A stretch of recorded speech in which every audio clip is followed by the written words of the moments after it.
Evening, everybody, and welcome to the Scottish Ghost Company. We're now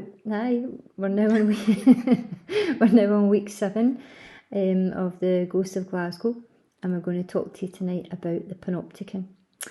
The Panopticon is said to be the world's oldest surviving music hall, and it's situated in Glasgow city centre, just near the Tron Gate, up near the old toll booth. They started building it during the Victorian era in 1857, and it was eventually opened in 1859. Music halls then were a popular form of entertainment, and they were usually found at the back of pubs, although this one was slightly different, and this one was actually found on the floor above rather than behind. The Panopticon itself in those days would have held about 1,500 guests. These guests, the guests and then the acts as well. The acts range from singers, dancers and comedians. What else to tell you about it? Music Hall was one of the first buildings. There was 300 buildings got electricity. It was one of the first of the 300 in Glasgow that got electricity, which actually enabled them to then become a cinema. And it became a cinema after that. And when they did get the electricity in, one of the acts at this point was a Dr. Bodie, who strangely connected himself to large coils on stage and would get his assistant to flick a switch. And at this point, I think when he connected himself to the coils, the coils were humming and sparking and had flashes of blue light. But anyway, because they were pure live electric. I know. When the assistant flicked the switch, he would obviously, his arms would be outstretched, his body would tense, and apparently his fingertips were blue and things. And this pleased the crowd immensely. Mm-hmm. You know, they all cheered. They were so sick back then, weren't they? I know. And then they would ask for volunteers to go up on stage and stand beside them. And when they stood beside them, their hair all stood on end. And again, they thought this was hilarious, and they all took turns of coming up. And then they would put a couple up, a married couple up, and they would get them to stand beside each other and go to kiss each other. And obviously couldn't do it because the minute they started touching each other's lips, they were getting the electricity from the guy standing next to him, who was like, had 1,000 volts electricity going through his body. So yeah, it was a wee bit strange. What people found funny in those days and entertaining. That was a doctor as well. Mm-hmm. So that's what that was kind of in the late 1800s. And then in 1906, an eccentric showman turned up, and his name was Albert Ernest Pickard. Now, Albert leased the building in 1906, and then he ended up buying it or owning it in 1915. And what he did was he changed the whole building completely and turned it basically into a one-stop entertainment shop, really. Yeah, Again, that's another wee point. Then the Panopticon name came from him. He changed it. It was originally called It was originally called the Britannia Music Hall. That's right. And he changed it to the Panopticon. And Panopticon is Greek for see everything. So I think that was what he claimed, that you could buy a ticket and see everything, and you certainly did, because on the top floor, the attic, he converted that into like an amusement, like not a fairground, but like an amusement place where he had freak shows. No, he didn't. So the amusement place up the stairs, he had like coconut shies and rifles and games and things like that. Yeah, he did actually, and he had like little cubicles with. He had the human spider, which turns out was like a lady who was crawled about like a spider. Whether she looked like a spider, I'm not quite sure. This is how sick they were, because it was a freak show, and it was literally a freak show. Oh no, there's a lady with no legs. They called her. Where is she? There was a lady with no legs. There was Tom Thumb, who was a small the smallest man in the world, and he was 23 inches tall and weighed 24 pounds. That's a shame. Then there was the bearded lady, who was called Maud Temple, and she went from being a recluse to a minor celebrity because she had her beard. Because she never had a razor. In a nutshell. Then this is one that I find really hilarious. A woman called Mary Ann Bevin, who was the ugliest woman on earth. That's a sin. whose masculine looks had won her several ugly contests. Which is absolutely terrible. Imagine saying that. That's shocking. And do you know what else they had? They had the tattooed lady. So that was a huge She thing. was called Princess Christina, the tattooed lady, and who had her tattoos painted on before each show. And that was part of the freak show. No. This Albert Ernest Pickard also had the kind of waxwork museum a couple of doors down, and up there in the freak show somewhere he had like ornaments of the last man that was hanged in Duke Street and things like that. They done waxworks of the last people who were hung. Mm-hmm. I just seen another woman of the freaks there, and this woman is Alice Bounds, and she was called the Bear Woman of Texas, who walked on all fours and was covered in thick black hair. That's a sin. That is shocking, isn't But it? people paid to go and see them and but to call them wonder. freaks. I know. And the women with no legs, and they put her on a tray, didn't they? Carried her around. Which is terrible. That is terrible. But again, people paid money to see that. That's true.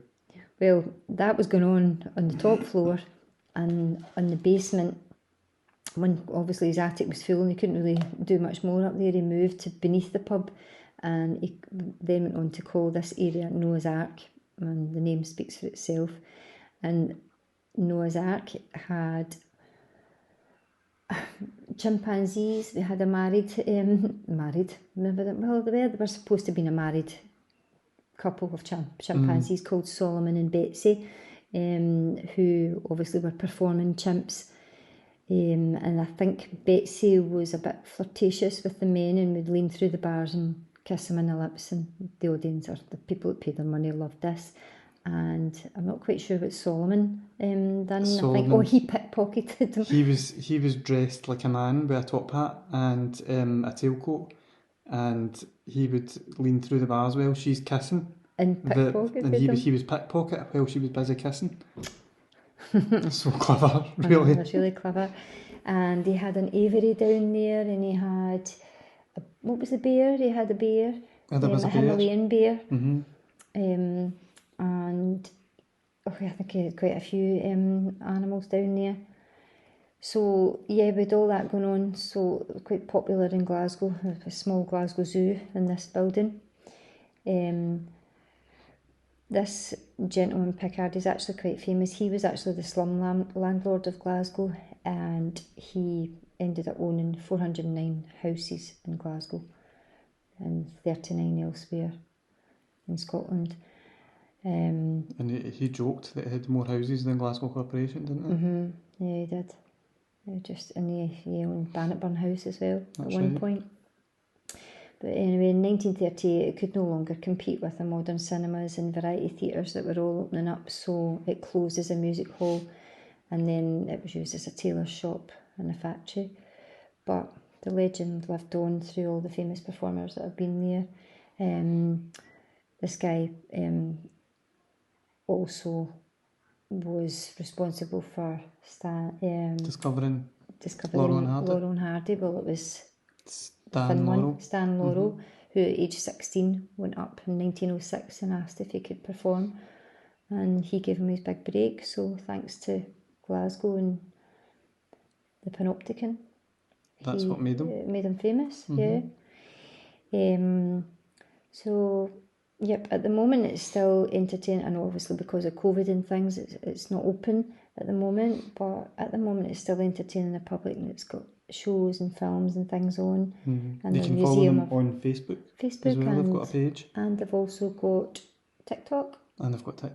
Yeah, and we have TikTok too, as you know. They have a group called the Friends of Britannia Opticon, who are like the charity that are responsible for raising money to restore it and keep it going.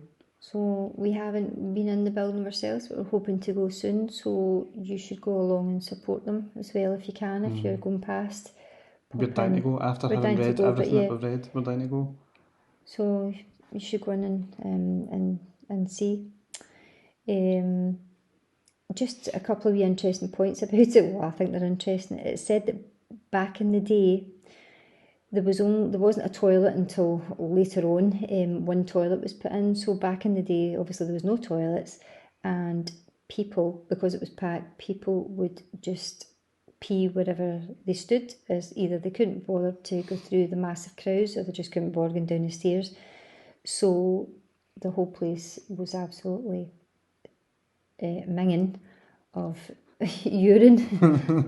And it is said that that is the reason why this theatre, this music hall hasn't burnt down, because a lot of them have. Yeah, most theatres had it fires was saturated in urina. Beep. And that the ammonia may well have preserved the wood as well, because it's in quite good nick. Well, that's what they say. It's preserved it. So that's an interesting fact. It's interesting that the Panopticon doesn't have heating, because I think if it did, the smell would be unbearable. Oh God. I thought, yeah.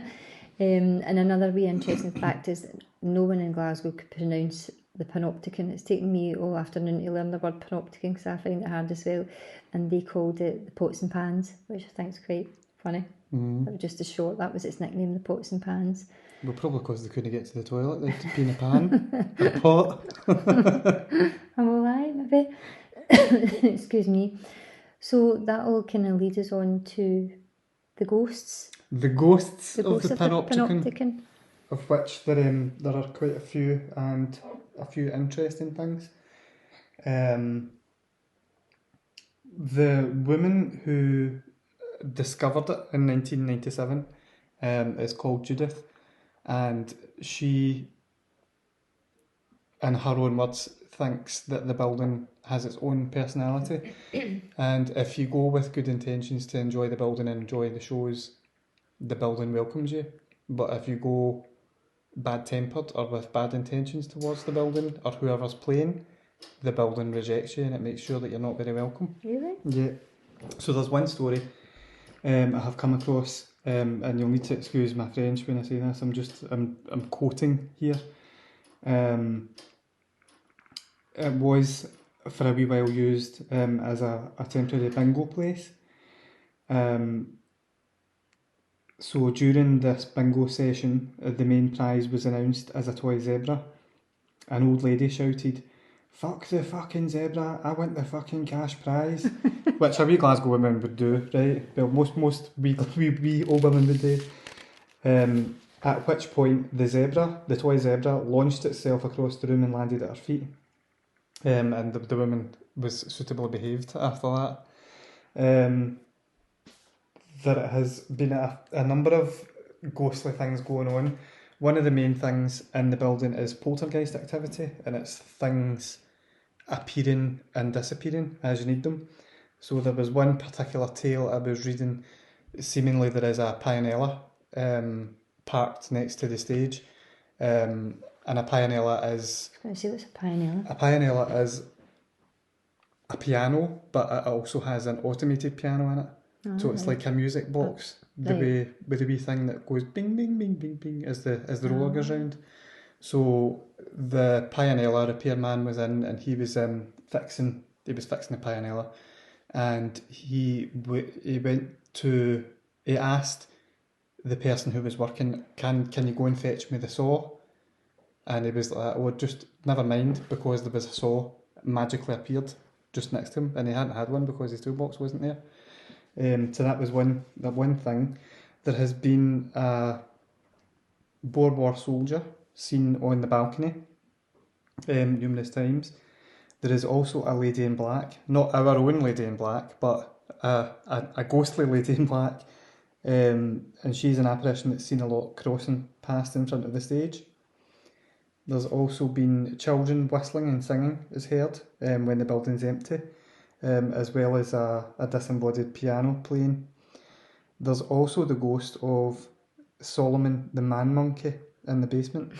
And I'm assuming it's the same Solomon who was married to Betsy that was a pickpocket. So We're still talking about the chimps here. I know.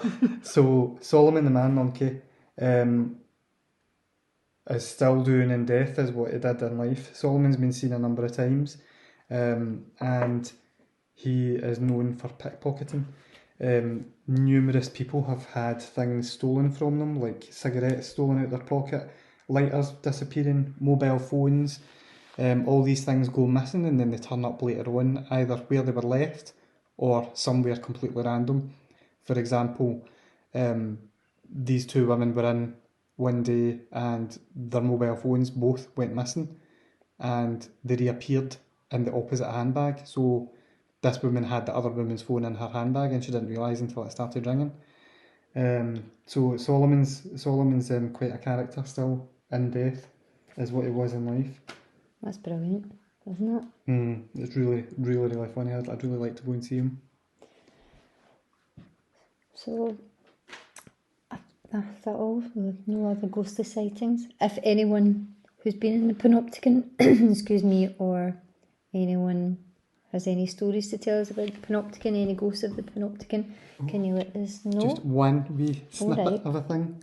The programme Psychic Detectives was filmed in the Panopticon in 2005, and the sound engineer was picking up strange noises around about the seance that they were doing, and obviously because it was being filmed they didn't have time to go through it, but only once he got back to the studio he amplified the recording and he could hear the noises of an angry chimpanzee during that. On another occasion, the sports editor of a national newspaper was sitting on the platform on which the cages used to stand with all the animals in them, and he felt the sensation of a wet finger in his ear. He immediately switched on his torch to check if it was a practical joke, and there was no one near there. When he turned the torch off again, he was shoved off his chair and he ran out and left and never went back. So it sounds alive, and we need to go. I know. I'd love to go. Well, hopefully we'll get. Hopefully. I think that's the end of our little talk. I think we've rabbled on a wee bit longer than we normally tonight. Have we? Yes, we have. Oh God. So we'll round it up there. And again, hope you're all staying safe. And I think maybe in the next couple of weeks we'll do another 2 weeks, and then maybe we'll probably won't be on. Because fingers crossed we might be allowed out. We might be allowed out. Yeah. Will you be able to see our findings on our Facebook page? Yeah, we'll be live and you'll be able to follow us there and see what we're doing outside and where we go outside. So thank you for listening, and we'll definitely be back next week. Not quite sure where, but we'll be back anyway. No, we'll find somewhere. We will. Okay, so thank you. See you soon. Bye. Bye.